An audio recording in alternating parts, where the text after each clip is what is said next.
ఈరోజు మన వీడియోలో ఎలక్ట్రిక్ వాహనాల మీద సబ్స్క్రైబర్లు అడిగిన కొన్ని ప్రశ్నలకు సమాధానాలు తెలుసుకుందామండి. మీకు కూడా ఎలక్ట్రిక్ వాహనాల మీద ఎటువంటి డౌట్ ఉన్నా కూడా #EV కుర్రాడును ఉపయోగించి మీ పేరు, మీ ఊరు, మీ ఎలక్ట్రిక్ వాహనం ఎంత రేంజ్ కావాలి, మీ బడ్జెట్ ఎంత, కుదిరితే మీరు ఎలక్ట్రిక్ 2 వీలర్ తీసుకుందాం అనుకున్నట్లయితే మీ హైట్ కూడా మెన్షన్ చేయండి. మీరు అడిగిన ప్రశ్నకి రాబోయే వీడియోలో సమాధానం చెప్తాం. నమస్తే, నేను మీ కృష్ణ చైతన్య మండేలా, మీరు చూస్తున్నారు MVS ఆటో తెలుగు. మొదటి ప్రశ్న DPK గారు అడుగుతున్నారు. మ్యాటర్ ఎరా మరియు రివాట్ NX100 రెండిట్లో కూడా సేమ్ బ్యాటరీ ప్యాక్ యూజ్ చేస్తున్నారు. మరి మ్యాటర్ ఎరా 125 కిలోమీటర్ రేంజ్ చేస్తుంది, NX100 300 కిలోమీటర్ రేంజ్ చేస్తుంది. ఏంటి డిఫరెన్స్? మొదటిగా ఒక ఎలక్ట్రిక్ వాహనం యొక్క రేంజ్ రెండు విషయాల మీద ఆధారపడి ఉంటుందండి. NX100 మరియు మ్యాటర్ ఎరా అనే ఎగ్జాంపుల్గా తీసుకుంటే NX100లో 5.76 కిలోవాట్ బ్యాటరీ ప్యాక్, అలానే మనకి మ్యాటర్ ఎరాలో 5 కిలోవాట్ బ్యాటరీ ప్యాక్ యూజ్ చేశారు. ఈ రెండిట్లో ఉన్న ప్రధాన తేడా ఏంటంటే, ఫస్ట్ది బరువు. NX100 స్కూటర్ ఇంచుమించుగా 130 కేజీలు బరువు ఉంటుంది, కానీ మనకి మ్యాటర్ ఎరా 180 కేజీలు బరువు ఉంటుంది. దాదాపుగా 50 కేజీల బరువు డిఫరెన్స్ అనేది ఉంది. ఎప్పుడైతే ఒక ఎలక్ట్రిక్ వాహనం యొక్క బరువు పెరుగుతుందో దానివల్ల రేంజ్ తగ్గుతుంది. సో ఫస్ట్ విషయం, బరువు వల్ల కొంచెం రేంజ్ తగ్గుతుంది. రెండోది, రెండిట్లో ఉన్న మోటార్ కెపాసిటీ ఎంత. NX100లో 3 కిలోవాట్ల రేటెడ్ పవర్, దాదాపుగా 5 నుండి 6 కిలోవాట్ల పీక్ పవర్ మోటార్ అనేది యూజ్ చేస్తున్నారు. అదే మనకి మ్యాటర్ ఎరా బైక్లో 10 కిలోవాట్ల పీక్ పవర్ మోటార్ యూజ్ చేస్తున్నారు. ఇంచుమించుగా డబల్ పీక్ పవర్ ఉన్న మోటార్ని మనకి మ్యాటర్ ఎరాలో యూజ్ చేస్తున్నారు. ఎప్పుడైతే ఒక వాహనంలో ఎక్కువ మోటార్ పవర్ యూజ్ చేశారో ఆ బ్యాటరీ నుంచి తీసుకునే శక్తి కూడా పెరుగుతుందన్నమాట. సో మనం ఆ బండి నడవాలంటే ఇనీషియల్గా తీసుకునే పవర్ అనేది ఎక్కువ పవర్ మోటార్కి ఎక్కువ పవర్ తీసుకుంటుంది, తక్కువ పవర్ మోటార్కి తక్కువ శక్తి తీసుకుంటుంది. అందుకనే NX100లో తక్కువ పవర్ మోటార్ ఉంది కాబట్టి తక్కువ పవర్ కన్సంప్షన్ అవుతుంది. మ్యాటర్ ఎరాలో ఇనీషియల్గా బండి నడవడానికి ఎక్కువ పవర్ అనేది తీసుకుంటుంది. సో బ్యాటరీ ప్యాక్ కెపాసిటీ ఎక్కువ ఉన్నంత మాత్రాన ఎక్కువ రేంజ్ కాదండి, బరువు, ఆ వెహికల్ యొక్క బరువులో తేడా ఎంత ఉంది, మోటార్ కెపాసిటీ ఎంత ఎక్కువ పవర్ ఉండడం వల్ల, ఈ రెండు విషయాల వల్ల మ్యాటర్ ఎరా ఎలక్ట్రిక్ బైక్ ఇంచుమించుగా అదే బ్యాటరీ ప్యాక్ కెపాసిటీ ఉన్నప్పటికీ కూడా మ్యాటర్ ఎరాలో తక్కువ రేంజ్ అనేది రావడం జరుగుతుంది. తర్వాత ప్రశ్న సంపత్ రాజేష్ గారు అడుగుతున్నారు. Bajaj Chetak new version versus battery story. నేను షార్ట్ హైట్ ఉన్నాను, నాకు సాలిడ్ బిల్డ్ క్వాలిటీ రేంజ్ కావాలి. రెండోది, ఆంధ్రప్రదేశ్ విజయనగరం డిస్ట్రిక్ట్లో 2 స్కూటర్స్ ఆన్ రోడ్ కాస్ట్ ఎంత పడుతుంది? ఒకవేళ బ్యాటరీ పోతే Chetak battery cost, story battery cost ఎంత అవుతుంది? ఫస్ట్ మీరు హైట్ పరంగా చూసుకున్నట్లయితే కనుక మనకి బ్యాటరీ స్టోరీ కాస్త హైట్ అనమాట, 810 మిల్లీమీటర్లు సీట్ హైట్ ఉంటుంది. అదే మనకి బజాజ్ చేతక్ విషయానికి వస్తే 770 మిల్లీమీటర్ల సీట్ హైట్ ఉంది. సో మీరు ఒకవేళ హైట్ చూస్తే కొంచెం మనకి మీరు అన్నట్టుగా కొంచెం తక్కువ హైట్ అంటున్నారు కాబట్టి మీకు బజాజ్ చేతక్ కొంచెం తక్కువ హైట్ ఉంటుంది కాబట్టి దానికి సూట్ అవ్వచ్చు. లేదు, మీరు ఒకసారి టెస్ట్ రైడ్ చేయండి, రెండిట్లో కూడా పర్లేదు, నాకు బాగానే ఓకే, నేను హ్యాండిల్ చేయగలుగుతున్నానంటే రెండిట్లో ఏదైనా ఓకే. రెండోది, మీరు బిల్డ్ క్వాలిటీ గురించి చూస్తే రెండిట్లో కూడా మెటల్ బాడీ యూజ్ చేశారు. ఇక మూడోది, మీ వెయిట్ హ్యాండిల్ చేయగలుగుతారో లేదో చూసుకోండి. మనకి బ్యాటరీ స్టోరీ వెయిట్ చూస్తే ఇంచుమించుగా 105 నుండి 110 కేజీల బరువు అనేది ఉంది. అదే మనకి బజాజ్ చేతక్ స్కూటర్ బరువు చూస్తే 133 కేజీల బరువు ఉంది. నాకు కొంచెం లైట్ వెయిట్ కావాలంటే మీకు బ్యాటరీ స్టోరీ సూట్ అవుతుంది. లేదంటే నాకు కొంచెం వెయిట్ ఉన్నా పర్లేదు అనుకుంటే మీకు బజాజ్ చేతక్కనే నడపచ్చు. ఇక నెక్స్ట్ మీరు అడిగిన కొన్ని ప్రశ్నలు, దీని ఆన్ రోడ్ ధర. ఈ ఆన్ రోడ్ ధరకి మీరు డీలర్ని సంప్రదించండి, ఎందుకంటే ఇక్కడ మనకి లైఫ్ ట్యాక్స్ ఉంది కాబట్టి దానికి సంబంధించిన వివరాలు ఆ షోరూంలో మెన్షన్ చేస్తారు. అలానే బ్యాటరీ ప్యాక్ రేట్లు కూడా మ్యాక్సిమం అఫీషియల్ వెబ్సైట్లో ఎక్కడ రివీల్ చేయలేదు, బట్ మీరు షోరూంలో వెళ్తే కనుక ఆ వివరాలను మెన్షన్ చేయడం జరుగుతుంది. రెండు విషయాలు గమనించండి. హైట్ కనుక తక్కువ అనుకుంటే కొంచెం తక్కువ సీట్ హైట్ అనేది మనకి బజాజ్ చేతక్లో ఉంటుంది. కాదు, నాకు బండి లైట్ వెయిట్ అనుకుంటే మీకు బ్యాటరీ స్టోరీ అనేది కొంచెం లైట్ వెయిట్ ఉంటుంది. బట్ ఇవన్నీ క్లారిఫికేషన్ రావాలంటే ఒకసారి మీరు ఈ రెండు కూడా దగ్గరలో ఉంటాయి కనుక టెస్ట్ రైడ్ చేయండి, దాన్ని బట్టి మీరు ప్రొసీడ్ అవ్వండి. తర్వాత ప్రశ్న అనురాగ్ గారు అడుగుతున్నారు. నేను మా ఫాదర్కి EV స్కూటర్ కొనాలని అనుకుంటున్నాను. మా ఫాదర్ డైలీ 70 కిలోమీటర్లు తిరుగుతారు. నా బడ్జెట్ 150,000 రూపాయలు. ఒక మంచి వెహికల్ సజెస్ట్ చేయండి లిమిటెడ్ ఫీచర్స్తో. 70 కిలోమీటర్ రేంజ్ 150,000 రూపాయల ప్రైసింగ్లో చాలా స్కూటర్స్ అనేవి ఉన్నాయండి. మనం వెయిట్ సెగ్మెంట్లో ఒకసారి మాట్లాడుకుంటే బాగా లైట్ వెయిట్ నుండి లిథియం అయాన్ బ్యాటరీ ప్యాక్తో మీకు క్వాంటమ్ ఎలక్ట్రాన్ మోడల్ అనేది లభిస్తుంది. వీళ్ళు కంపెనీ వాళ్ళు చెప్పడం 80 to 90 కిలోమీటర్స్ రేంజ్ అనేది ఆఫర్ చేస్తున్నారు. సో ఇది మీకు స్టార్టింగ్ బడ్జెట్లో చూసుకుంటే. మీరు కొంచెం ముందుకు వెళ్తే కనుక మీరు బీగాస్ C120i EX వేరియంట్ వచ్చి ₹1,00,000 ఎక్స్ షోరూమ్ ప్రైస్ ఇస్తున్నారు.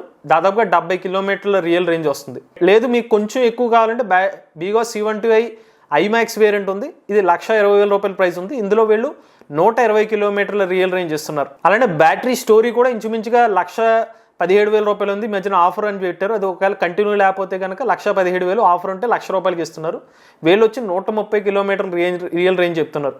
అలానే TVS iQube ఎక్కువ మంది పెద్దవాళ్ళు తీసుకుంటున్నారు. TVS iQube ఇది కూడా ఇంచుమించుగా ₹1,35,000 ఎక్స్ షోరూమ్ ప్రైస్ ఉంది. ఇవన్నీ కూడా మీరు మీ ఫాదర్ చెప్పినట్టుగా మీ బడ్జెట్లో ₹150,000 లోపు ఎక్స్ షోరూమ్ ప్రైస్లో ఉన్న స్కూటర్స్ అండి. ఇవి కుదిరితే నేను చెప్పిన వేరియంట్స్ ఒకసారి మీ ఫాదర్ కానీ లేకపోతే మీరు వెళ్ళి టెస్ట్ రైడ్ చేయండి. కంఫర్ట్ ఆధారంగా ఆ ఎలక్ట్రిక్ వెహికల్ అనేది తీసుకోండి. తర్వాత ప్రశ్న అనిల్ కుమార్ గారు అడుగుతున్నారు, Surge 10K వస్తుందా అంటే వస్తుందని చెప్పాలి, లేదంటే లేదని చెప్పాలి. ఎందుకంటే కంపెనీ నుంచి మేము ఆల్రెడీ వాళ్ళ కంపెనీ మెయిన్ పర్సన్ CEO గారితోనే కాంటాక్ట్లో ఉన్నాము. బట్ వాళ్ళు ఎటువంటి అప్డేట్ అనేది ఇవ్వట్లేదండి. రీసెంట్గా 2023 సంబంధించిన ఒక ఎక్స్పోలో వీళ్ళ వెహికల్ అనేది ప్రదర్శించడం జరిగింది, కానీ ఎక్కడ కూడా డెలివరీస్ ఎప్పుడనేది మెన్షన్ చేయట్లేదు. నేను కూడా ఇది ఎలక్ట్రిక్ బైక్ కోసం దాదాపు 3 సంవత్సరాల నుంచి వెయిట్ చేస్తున్నాను. అయితే వీళ్ళైతే మాత్రం డెలివరీ డేట్ మీద స్పష్టత అయితే లేదు. అయితే వీళ్ళు ఎందుకు డిలే అవుతుందనే కారణం ఉంది. ఫండింగ్ అనేది చాలా పెద్ద సమస్య కింద ఉంది. ఫండ్స్ అనేది ఇప్పటికీ వీళ్ళు రేజ్ చేయడంలో కొంచెం వెనకబడడం వల్లే Surge 10K ఎలక్ట్రిక్ బైక్ మార్కెట్లో రాలేకపోతుంది. వాళ్ళ ఫండింగ్ విషయం క్లియర్ అయినప్పుడు మాత్రమే మనకి డెలివరీ అప్డేట్ వచ్చే అవకాశం ఉంది. 2024 సంవత్సరంలో కూడా ఈ ఎలక్ట్రిక్ బైక్ సంబంధించిన ఎక్స్పోలో కనిపించవచ్చు, కానీ డెలివరీ డేట్స్ అనేది అయితే ఇప్పట్లో స్పష్టత వచ్చే అవకాశం కనిపించట్లేదు. మేబీ మనకి 2024 ఫస్ట్ క్వార్టర్లో ఏమైనా క్లారిటీగా ఏమైనా చిన్న అప్డేట్ వచ్చే అవకాశం ఉండొచ్చు. తర్వాత ప్రశ్న ప్రసాద్ గౌడ్ గారు అడుగుతున్నారు, బ్రో 120 కిలోమీటర్ల capacity cheap and best base variant చెప్పండి బ్రో. అంటే ఆయన ఎలక్ట్రిక్ స్కూటర్ ఆయన అడుగుతున్నట్టు అనిపిస్తుంది. చీప్ అండ్ బెస్ట్లో అయితే 120 కిలోమీటర్ల రేంజ్ స్కూటర్ అయితే లేదండి. మినిమం వచ్చి ఒక ₹1,20,000 ప్రైస్ పెడితేనే కానీ మీకు 120 కిలోమీటర్ రేంజ్ ఇచ్చే వెహికల్స్ అయితే లేవు. మీకు ఇందాక చెప్పినట్టుగా బ్యాటరీ స్టోరీ కానీ బీగాస్ C120 IMAX వంటి స్కూటర్స్లో మినిమం 120 కిలోమీటర్ల రేంజ్ అనేది ఆఫర్ చేస్తున్నారండి. ఇది కూడా మీకు ఎక్స్ షోరూమ్ ధర. ఎక్స్ షోరూమ్ తర్వాత మీరు ఉన్న ఏరియాని బట్టి, ఉదాహరణకి తెలంగాణలో అనుకోండి లైఫ్ ట్యాక్స్ లేదు ఆంధ్రప్రదేశ్లో ఉంటే కనుక 12% లైఫ్ ట్యాక్స్ ఉంది. సో ఇక్కడ మీరు ఎక్స్ షోరూమ్ ప్రైస్కి అడిషనల్గా లైఫ్ ట్యాక్స్ అనేది పే చేయాల్సి వస్తుంది. దాన్ని బట్టి ఇంకొంచెం రేటు పెరుగుతుంది. సో మీ ఎక్స్ షోరూమ్ ప్రైస్ ఆధారంగా చూస్తే మినిమం ₹1,20,000 ప్రైస్ పెట్టుకోవాలండి. మీకు 120 కిలోమీటర్ రేంజ్ 60 నుండి 65 కిలోమీటర్ టాప్ స్పీడ్ అనేది లభిస్తుంది. తర్వాత ప్రశ్న చంద్రశేఖర్ గారు అడుగుతున్నారు, చెన్నై నుండి, రోజుకి 25 కిలోమీటర్లు తిరుగుతాను ఆఫీసు, తక్కువ బడ్జెట్లో ఒక వెహికల్ సజెస్ట్ చేయండి. చెన్నైలో నాన్ రిజిస్టర్డ్ వెహికల్స్ అంటే మీరు తక్కువ బడ్జెట్ అంటే మీరు lithium ion battery pack okay, ఒక 90,000 వరకు బడ్జెట్ ఓకే అనుకుంటే క్వాంటమ్ ఎలక్ట్రాన్ వచ్చి మనకి 80 నుండి 90 కిలోమీటర్ రేంజ్ అనేది ఆఫర్ చేస్తున్నారండి. ఒక 55 నుండి 60 కిలోమీటర్ టాప్ స్పీడ్ అనేది వెళ్తుంది. వీళ్ళకి వచ్చి ఒక 90,000 ఎక్స్ షోరూమ్ ప్రైస్ దాకా ఉంది. లేదు ఇంకా తక్కువ అనుకుంటే మీరు జెల్ బ్యాటరీస్ లేకపోతే గ్రాఫిన్ బ్యాటరీస్ వెహికల్స్ తీసుకోవాలి. మన కుబేరా మోటార్ సంబంధించిన రాయల్ స్కూటర్ అయితే ఉంది. వీళ్ళు 60,000 నుంచి వీళ్ళు రాయల్ ఎలక్ట్రిక్ స్కూటర్ ఇస్తున్నారు. వీళ్ళు వచ్చి 80 కిలోమీటర్స్ వరకు రేంజ్ ఇస్తున్నారు అనమాట. లో స్పీడ్లో ఒక 25 to 30 స్పీడ్. అలానే మనకి Venu Motors thunder electric scooter కూడా ఉంది. వీళ్ళు ₹53,000 ఇస్తున్నారు. వీళ్ళు 50 to 60 కిలోమీటర్స్ రేంజ్ అనేది ఇస్తున్నారు. సో దీనికి తగ్గట్టుగా మీరు కుదిరితే అక్కడ ఎవరైనా వెహికల్స్ ఉంటాయని ఒకసారి టెస్ట్ రైడ్ చేసుకోండి, దాన్ని బట్టి మీరు ప్రొసీడ్ అవ్వచ్చు. తర్వాత ప్రశ్న గోవిందరాజు గారు అడుగుతున్నారు, నేను ఫాస్ట్ F4 EV జగ్గంపేటలో కొన్నాను, దాని కాస్ట్ ₹1,69,000. ఇంతకీ ఏది నిజం, కంప్లీట్ డీటెయిల్స్ ప్లీజ్. యాక్చువల్గా ఈయన మన వీడియో ఏదైతే ఒకాయా ఫాస్ట్ F4 ఎలక్ట్రిక్ స్కూటర్ సంబంధించిన మార్చ్లో పెట్టిన ఒక వీడియోని చూశారు. మార్చ్లో ఒకాయా ఫాస్ట్ F4 యొక్క ఎక్స్ షోరూమ్ ధర ₹1,14,000 ఉంది. ఇప్పుడు ఈయన రీసెంట్గా కొన్నట్టున్నారు జగ్గంపేటలో, ₹1,69,000 అయింది ఆన్ రోడ్ అని చెప్తున్నారు. మీరు గమనించాల్సింది ఏంటంటే జూన్ నెలలో మనకి సెంట్రల్ గవర్నమెంట్ సబ్సిడీని తగ్గించేసిందండి. దానివల్ల ఒకాయా ఫాస్ట్ F4కి మొన్నటి వరకు ₹60,000 సబ్సిడీ వచ్చేది, రీసెంట్గా ₹22,000 తగ్గిపోయింది. రెండోది ఇప్పుడు ఒకాయా ఫాస్ట్ F4 ఎక్స్ షోరూమ్ ధర ₹1,33,000 పెరిగింది, అంటే ₹19,000 పెరిగింది ఫస్ట్. రెండోది మీరు జగ్గంపేటలో కొన్నారు కాబట్టి ఇక్కడ 12% అడిషనల్ లైఫ్ ట్యాక్స్ ఉంది. ఈ కారణాలన్నిటి వల్ల కూడా మీరు ఇప్పుడు కొనడం వల్ల రీసెంట్గా కొన్నారు కాబట్టి ఈ ఒకాయా ఫాస్ట్ F4 మీరు పాత వీడియో చూసి అదే రేటు తేడా చూసి అనుకుంటున్నారు.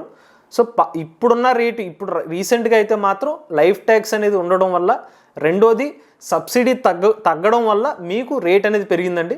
అంతేగాని నిజం అబద్ధం కాదు. మీరు ఒకవేళ మీరు ఒక 6 నెలలు వెనక్కి వెళ్ళినట్లయితే మీకు తక్కువ రేటుగా వచ్చేది. ఇప్పుడు మీరు తాజాగా సబ్సిడీలు తగ్గడం, లైఫ్ ట్యాక్స్ ఉండడం వల్ల మీరు ఎక్కువ రేటుకి ఎలక్ట్రిక్ వెహికల్ కొన్నారనమాట. అంతే తేడా. తర్వాత ప్రశ్న హనుమాన్ హిందోని గారు అడిగారు, నాకు బెస్ట్ ఎలక్ట్రిక్ స్కూటర్ కావాలి, 1,10,000 రూపాయల లోపల, రేంజ్ 120 కిలోమీటర్లు ప్లస్ ఉండాలి, నా హైట్ 5 లేదా 5.1 అడుగులు. ఫస్ట్ మీరు 1,10,000 రూపాయలకి అయితే 120 కిలోమీటర్ రేంజ్ వేరియంట్ అయితే రావట్లేదండి. మినిమం మీరు 1,20,000 రూపాయలు అనేది పెట్టాల్సి వస్తుంది. మీకు ఇందాక మీకు చెప్పిన ప్రీవియస్ క్వశ్చన్స్ కూడా అదే చెప్పడం జరిగింది. వీగో C1 ఐమాక్స్ వేరియంట్ కానీ బ్యాటరీ స్టోరేజ్ వంటి వెహికల్స్ 120 కిలోమీటర్ వరకు రేంజ్ అనేది ఆఫర్ చేస్తున్నారు. లేదు మీకు బజాజ్ చేతక్ వంటి స్కూటర్ ఉంది, బట్ వాళ్ళు చెప్పడం 110 కిలోమీటర్ల వరకు రేంజ్ ఇస్తున్నారు. అది వీళ్ళు 1,15,000 1,20,000 రూపాయలు ప్రైస్కి ఇస్తున్నారు. సో తక్కువ రేంజ్ అనుకుంటే కొంచెం తక్కువైనా పర్లేదంటే మీకు బజాజ్ చేతక్ వేరియంట్ వస్తుంది. 120 కిలోమీటర్లు ఎగ్జాక్ట్గా ప్లస్ అనుకుంటే వీగో C1 ఐమాక్స్ లేదంటే బ్యాటరీ స్టోరీ వేరియంట్. ఈవెన్ మీరు హీరో వేదా V1 Pro 110 కిలోమీటర్ రేంజ్. తాజాగా వీళ్ళు బ్యాంకు ఆఫర్స్ కూడా ఇస్తున్నారు, 31,000 రూపాయల వరకు డిస్కౌంట్ అనేది ఇస్తున్నారు. దాన్ని బట్టి ఆలోచిస్తే కనుక 1,46,000 మైనస్ 30,000 1,16,000 రూపాయల ప్రైస్ సెగ్మెంట్లో వచ్చే అవకాశం ఉంటుంది. ఒకసారి హీరో వేదా V1 Pro మోడల్ కూడా ఒకసారి ఎంక్వైరీ చేసుకోండి.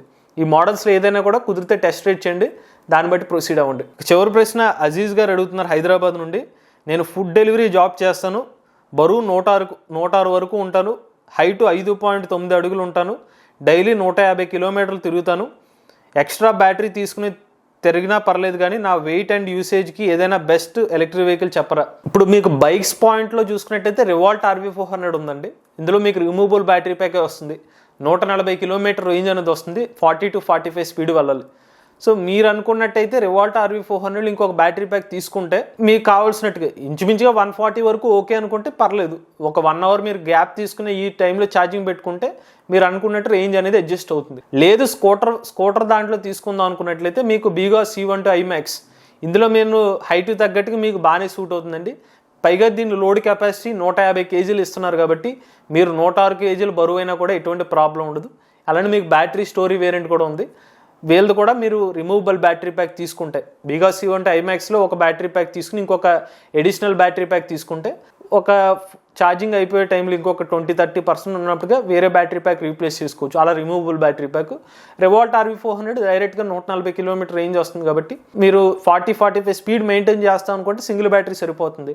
లేదు కొంచెం స్పీడ్ వెళ్తాను అనుకుంటే అందులో కూడా మీరు ఇంకో బ్యాటరీ ప్యాక్ తీసుకోవాల్సి వస్తుంది. ఇవి సబ్స్క్రైబర్లు అడిగిన ప్రశ్నలకు సమాధానాలు. మీకు కూడా ఏమైనా ప్రశ్నలు ఉంటే కనుక #EV కుర్రాడిని ఉపయోగించి మీ ప్రశ్న అడగండి, రాబోయే వీడియోలో మీకు సమాధానం చెప్తాం. మీలో కూడా ఎవరైనా ఎలక్ట్రిక్ వెహికల్ ఉపయోగించినట్లయితే మీ ఓనర్షిప్ రివ్యూని మాతో షేర్ చేద్దాం అనుకున్నట్లయితే స్క్రీన్ మీద కనిపించే నెంబర్కి వాట్సాప్ చేయండి, లేదంటే డిస్క్రిప్షన్ అండ్ ఫామ్ ని ఫిల్ చేయండి. ఈ వీడియో కానీ మీకు నచ్చినట్లయితే MVS Auto Telugu channel subscribe చేసుకోండి. ఈవీ కంటెంట్ కోసం EV కుర్రాడి ఛానల్, రివ్యూస్ కోసం EV కుర్రాడి రివ్యూస్ ఛానల్, ఏ కంటెంట్ కోసం ఏ తెలుగు ఛానల్ సబ్స్క్రైబ్ చేసుకోండి. Charge the nature, drive the future.